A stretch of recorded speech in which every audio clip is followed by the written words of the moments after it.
Saludos cordiales, queridos amigos, y gracias por acompañarnos en este estudio de la primera carta del apóstol Pedro, en un estudio expositivo titulado ¿Cómo permanecer firmes en la fe? Estamos estudiando ahora el tercer sermón, ¿Cómo permanecer firmes como cristianos? Y esta es la primera parte. Escucha este principio. Dios nos escogió, nos dio esperanza, nos tiene una herencia segura, nos ha dado su poder y nos garantiza su salvación. Y por ello debemos prepararnos para la acción, viviendo como lo que somos, hijos separados para vivir en santidad como corresponde a los salvados. Allí le resumí este capítulo. En el capítulo anterior el apóstol Pedro nos exhortó a permanecer firmes como hijos de Dios. ¿Por qué? Porque primero fuimos escogidos por elección soberana. ¿Recuerda que estudiamos eso? Versículo 2. Segundo, porque tenemos una esperanza viva, según el versículo 3. Según el versículo 4, nos instó a permanecer firmes porque tenemos una herencia divina. ¿Recuerda cómo la describí? Incorruptible, incontaminada, inmarcesible e imperdible. Y luego nos ordenó a permanecer firmes en la fe porque tenemos su poder disponible en los versículos 5 al 8. Y finalmente, los versículos 9 al 12, porque tenemos una salvación garantizada. ¡Qué maravilloso! Mire, existía una persecución política. El emperador Nerón fue parte de ella, incluso instigó un incendio en Roma y luego acusó a los cristianos. Y así fue parte de esta creciente persecución. También tenían una persecución social, no solo política. Recuerde que en Roma muchos eran politeístas, adoraban a muchos dioses. Todos los sectores de la sociedad, la educación, la religión, la vida social, todo fue influenciado por el paganismo y su sistema de sacrificios.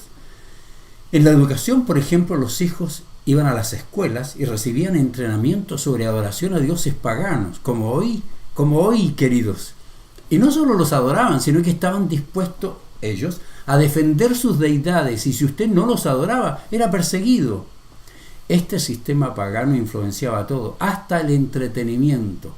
Y para los romanos era normal enviar a sus hijos a estas escuelas, como hoy para los paganos es normal enviar a las escuelas donde quieren influenciar a los cristianos. Pero los cristianos y sus hijos amaban el cristianismo y no el paganismo. Por eso los cristianos no podían ir incluso a lugares de entretenimiento, algunos evitaban aún enviar a sus hijos a las escuelas, incluso no podían ir a los baños públicos porque la inmoralidad era terrible. Por ello acusaban a los cristianos de que no eran patriotas. ¿Sabe por qué? Porque no adoraban a las deidades, porque ellos tenían deidades que defendían a sus militares, puros dioses falsos.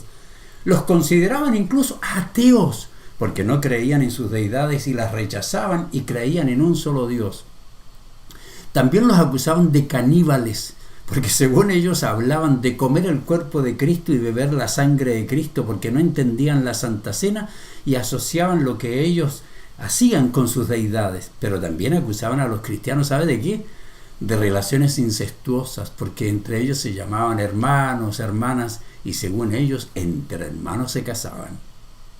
Pero mire, ese mundo no es tan diferente hoy, ¿no es cierto? Es que Satanás es el mismo. Nosotros experimentamos persecución por nuestras creencias y este mundo pagano ha infectado a la política, la educación, los medios de comunicación, y en medio de todo debemos obedecer la orden de Pablo que dice: en un mundo y en una generación corrompida, en medio de la cual debemos ser luz, le dice Pablo a los filipenses. ¿Sabe qué? Me encanta esto. Minutos antes de su arresto, de su juicio y de su muerte en la cruz, Jesús ora lo siguiente: yo les he dado tu palabra y el mundo los aborreció, porque no son del mundo, por eso nos aborrecen ahora, por eso me critican tanto los paganos y los medio cristianos o los falsos cristianos. Dice, los aborreció porque no son del mundo, como tampoco yo soy del mundo. No ruego que los quites del mundo, sino que los guardes del mal. Juan 17, 14, 15. Perseverar en ese mundo y en nuestra época no es fácil, Por ello la orden divina es que nos mantengamos confiados de la seguridad de la salvación y de la protección del Salvador, pero también preparados para vivir lo que somos. ¿Y sabe qué somos? Santos, separados por Dios y para Dios, para vivir en santidad. Dividimos esta parte de los versículos 13 al 25 del capítulo 1 con este título: cambien su mente para perseverar en la santidad. Escuche este principio. Debido a que la hostilidad, persecución y sufrimiento es inevitable porque el mundo odia a quienes no adoptan su sistema de pensamiento, y nosotros somos personas salvadas que pertenecen al reino de Dios, debemos prepararnos para vivir como santos. Tenemos que prepararnos. Esto no es sencillo, querido. Tenemos que prepararnos. ¿Sabe por qué? Porque dice el apóstol: por tanto, ceñid los lomos de vuestro entendimiento, sed sobrio, esperad por completo en la gracia que se os traerá cuando Jesucristo sea manifestado. Mire, la figura que usa para describir nuestra preparación para la acción es: ciñan su túnica. Recuerde que usaban una túnica, ¿cierto?, que caía sobre las piernas, y la utilizaban, tenían que hacer algo, les impedía correr, les impedía pelear. Como les colgaba, debían tomar las puntas y ponerla en medio de las piernas así, y luego amarrársela en el cinturón, en la cintura, la metían en el cinturón así, para que quede como un short, y así podían correr. Y esa es la palabra que está usando. Prepárense para la acción, remuevan todo lo que les impida moverse y estar libres para esta batalla contra el mundo. El mensaje es que debido a nuestra posición en Cristo, porque Dios nos ha escogido soberanamente, nos ha dado una esperanza viva, nos tiene una herencia divina, porque tenemos su poder disponible y una salvación garantizada, nosotros hemos sido separados para ser santos. Y en medio del sufrimiento y la persecución, la gracia no solo nos salvará y nos sostendrá, sino además nos permitirá ser santos, ser apartados para vivir una vida que nadie más puede vivir, sino solo los hijos de Dios. Ciñan los lomos de su entendimiento, significan, para usted y para mí, preparen su mente para la acción, que es lo que estoy haciendo con ustedes en este momento. Es decir, debemos preparar nuestra mente para tener la información correcta para poder obedecer. Y la razón es que la obediencia es un acto consciente de la mente. ¿Qué nos manda entonces? Estudiamos un poquito. Primero, determinen vivir con sensatez. Dice: sean sobrios. Escuche este principio. El mundo vive embriagado por sus pasiones y les conduce a desvíos de su sexualidad y a todo tipo de maldad. El cristiano, por haber sido separado por Dios, debe determinar vivir con alegría, amando la santidad. Esta es la orden para usted y para mí: sed sobrios. Esta palabra se usa en forma figurativa en el Nuevo Testamento y significa estar libre de toda borrachera mental o espiritual, no embriagado, libre de todo exceso. Es vivir la realidad, no tratar de escapar de ella. Significa que en vez de permitir que nos controlen las circunstancias externas, los creyentes debemos ser controlados por las convicciones bíblicas internas. La orden es entonces: sean sobrios, prepárense para ejercitar su dominio propio regularmente. En lugar de embriagarse mentalmente con lo que le ofrece el mundo, debemos mantener la claridad mental y ejercer el autocontrol sobre nuestro pensamiento. En lugar de mirar hacia el mundo en busca de aceptación, de fortaleza o de consuelo, debemos dirigir nuestra mente para poner nuestra esperanza en la gracia presente y la gracia futura de Dios. Esta gracia ya nos pertenece e incluso ahora estamos experimentando algunos de sus beneficios, pero esperamos, dice el apóstol, su consumación cuando Cristo sea revelado. Debemos prepararnos para la acción y en vez de estar embriagados con la mentalidad mundanal, debemos vivir sobrios, vivir como lo que somos, santos que viven en forma ponderada, madura, sobria. Eso fue lo primero. Lo segundo, enfóquense para vivir en santidad. Le voy a decir por qué digo esto. Pero escuche el principio primero. El cristiano no debe enfocar en las persecuciones y desprecio del presente, ni debe de ceder a las tentaciones del presente. Debe enfocarse en vivir en santidad mientras espera la recompensa del futuro. ¿Por qué le digo enfóquese? Por esto, note lo que dice, esperad por completo, es decir, pongan su mente en esto, esperen por completo en la gracia que se os traerá cuando Jesucristo sea manifestado. No enfoquen en lo temporal, enfoquen lo que viene para ustedes y que está asegurado. No se desenfoquen, esperen. Mientras esperan, enfóquense, concéntrense por completo en que algún día no tendrán que batallar para mantener su distinción como salvados. Cuando Cristo regrese, no batallaremos, pues seremos transformados y seremos no solo santos en posición, sino también en práctica. Pero mientras tanto, mientras nos enfocamos en eso, mientras estamos enfocados, debemos luchar por vivir como hijos obedientes, enfocados en Cristo, enfocados en su obra, en su reino, en su regreso, enfocados en que llegará el momento de la redención de todas las cosas. Otra orden, tercera, disciplínense para no vivir conforme al mundo. Y este es el principio. A pesar de la tendencia a seguir viviendo basados en ideas, emociones y pensamientos que eran parte de la vida de ignorancia que vivíamos en el pasado, debemos elegir vivir como hijos obedientes en el presente. Mire, no importa qué haya hecho de malo en el pasado, ¿podría empezar a vivir en santidad? Note el versículo 14. Como hijos obedientes, no os conforméis a los deseos que antes tenías estando en vuestra ignorancia. Ahora son hijos de Dios, ¿cómo pueden seguir viviendo de la misma manera? Y Pablo nos comprueba que esta orden de Pedro es una orden divina, porque escribe lo mismo, escuche. Con la autoridad del Señor digo lo siguiente, dice Pablo, ya no vivan como los que no conocen a Dios, porque ellos están irremediablemente confundidos, tienen la mente llena de oscuridad, vagan lejos de la vida que Dios ofrece, porque cerraron la mente, endurecieron el corazón hacia Él, han perdido la vergüenza, viven para los placeres sensuales y practican con gusto toda clase de impureza. Efesios 4, 17 al 19. No podemos seguir viviendo de la misma manera, queridos esposos, esposas, hijos. No se debe vivir así, no puede vivir la vida cristiana linda. Los enemigos de la fe nos creen tontos, ¿cierto? Ellos se creen demasiado inteligentes, muy inteligentes como para creer la ridiculez que creen los cristianos. Contrariamente a su propia afirmación, los incrédulos nunca se guían por la verdad, por la razón, ni políticamente, pero en su ignorancia son impulsados por sus malos deseos y eligen vivir satisfaciendo los placeres.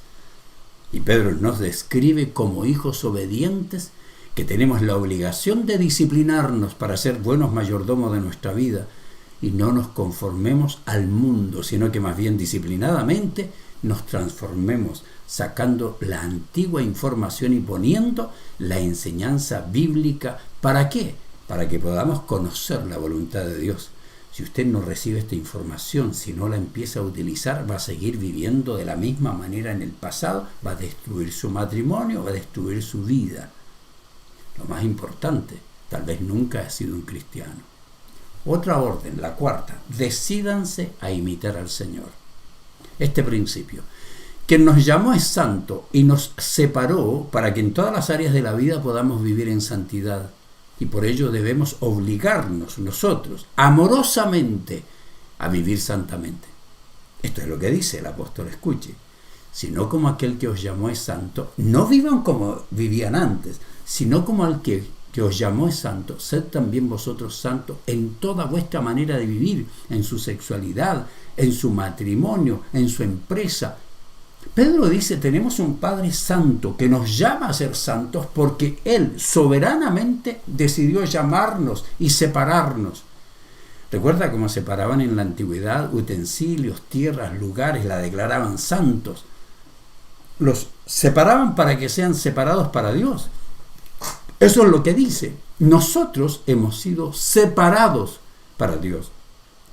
porque esa es la mejor vida que podemos vivir.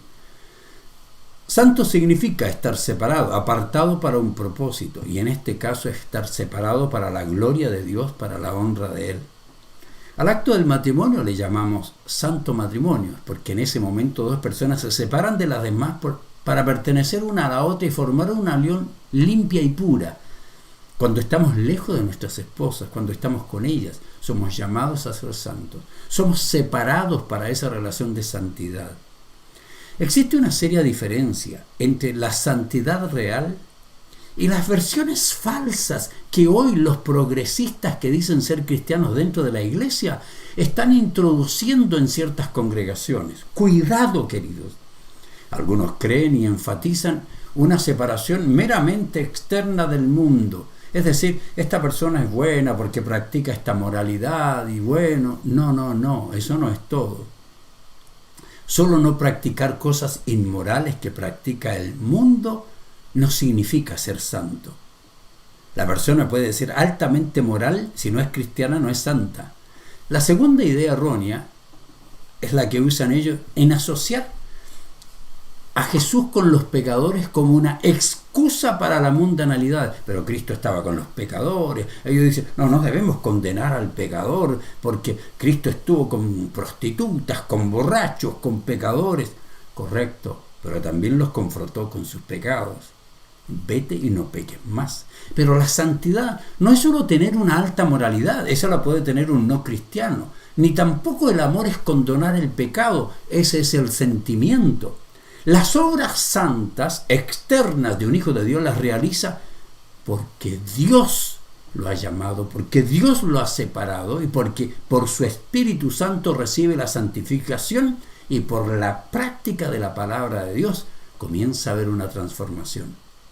Quinta orden, condúzcanse con temor al Señor.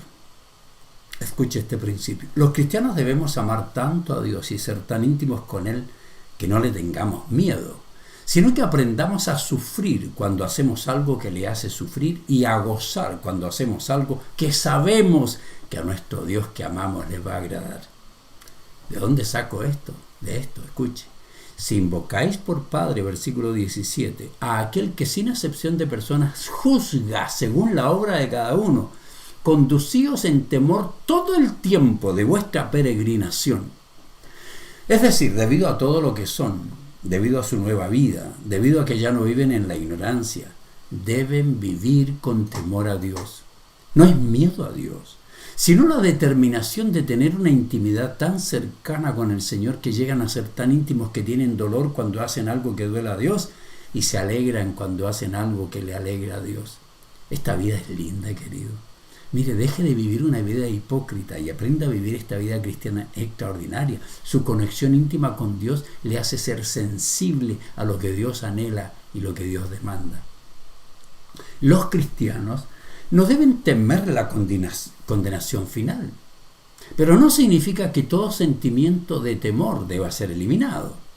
Por ejemplo, un niño puede tener mucho miedo de ser disciplinado por su padre, no hay problema, porque ese miedo regula su conducta, le evita problemas, y debido a que no cede a la presión de sus compañeros porque tiene temor a su padre, para participar en actividades necias e inmorales las rechaza.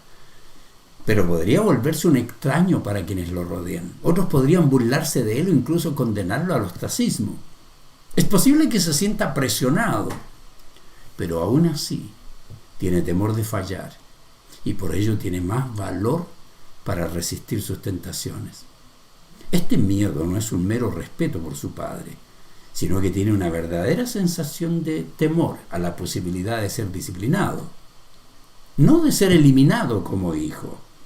Pero aunque el niño teme a su padre de esta manera, al mismo tiempo puede sentirse muy seguro de su lugar en la familia a la que pertenece. Aunque comete errores y en ocasiones incita la ira de su padre, nunca se le pasa por la cabeza la idea de que su padre lo va a sacar de la familia. De modo que el niño se siente seguro en su relación con su padre, pero siente miedo ante la idea de recibir disciplina de él. No hay problema con eso. Así debemos vivir nosotros. De manera similar es posible tener un temor genuino del disgusto de nuestro Padre Celestial, aunque estemos seguros de nuestra salvación, que no la vamos a perder, confiados en nuestro lugar en la familia, que no nos van a echar, y que finalmente no seremos condenados ni desechados, pero no queremos ser disciplinados. Una vez más, este miedo no es mera reverencia, asombro o respeto, sino que conlleva una verdadera sensación de temor, de miedo, de ofender a nuestro Padre e incurrir en su disciplina. Ahora recuerde que estamos en una guerra invisible contra el pecado. Es nuestra lucha constante. Nuestro enemigo nos tiende trampas. Es muy fácil caer, a menos que estemos preparados para vencer. Pero debemos conducirnos con reverencia, porque quien demanda santidad y nos preparó para que podamos vivir en santidad es el juez justo. Él nunca se equivoca en su juicio cuando nos mira. Y yo no sé, cuando yo le aconsejo a usted, yo no sé lo que usted hace, pero Dios sí. Dios no puede bendecir a los desobedientes. Los jueces, los árbitros de este mundo no pueden ser absolutamente imparciales, los vemos en cada competencia internacional, pero nuestro Dios sí es imparcial, Él no es parcial, Él no hace acepción de las personas por el color de la piel, trasfondo, tamaño, geografía, nacionalidad, es el juez imparcial y es mejor que caminemos en temor y reverencia porque Él sí juzga con absoluta justicia y demanda nuestra santidad como Él es santo y bendice al obediente y maldice al desobediente. Por eso hay personas que viven en constante disciplina, no pueden vivir una vida cristiana hermosa y saludable, viven disciplinados y angustiados porque deciden desobedecer al Señor. ¿Y cómo concluimos un pasaje como este? Con estas palabras: Dios nos hace santos, nos separa para Él y nosotros debemos vivir como los santos que somos. Es por ello que debemos preparar nuestra mente para conocer la verdad y al aplicarla podamos vivir en santidad en medio de las presiones de este mundo y su constante llamado a la pecaminosidad. ¿Está usted dispuesto a vivir con alegría una vida santa? Si eso es lo que desea, usted ama al Señor.